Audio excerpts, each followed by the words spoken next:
कराची के इलाके सच्चल गाजी गोट में फायरिंग से हलाक शख्स का क्रिमिनल रिकॉर्ड सामने आ गया है।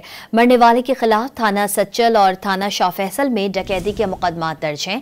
मजीद जानते हैं डॉन न्यूज के नुमाइंदे मोहम्मद बिलाल से। जी मोहम्मद बिलाल, मजीद आगाह कीजिएगा।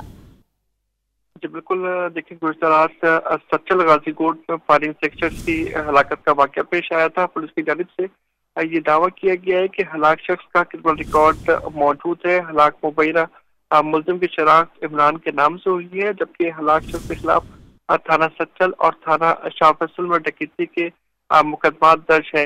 जबकि पुलिस की जानिब से ये कहा गया है कि हलाक मुबैना मुल्ज़िम के खिलाफ साल 2021 में थाना सच्चल में मुकदमा दर्ज हुआ था और हलाक मुबैना मुल्ज़िम सच्चल का ही रिहायशी था। पुलिस की जानिब से ये मौक़िफ़ सामने आया है कि मुमकिन तौर पर दौरान वारदात किसी शहरी ने मुल्ज़िम पर फायरिंग की है, जिससे वो हलाक हुए, जबकि बाकी की मज़ीद तफ्तीश जारी है। जी मोहम्मद बिलाल अपडेट कर रहे थे, आपका बहुत शुक्रिया।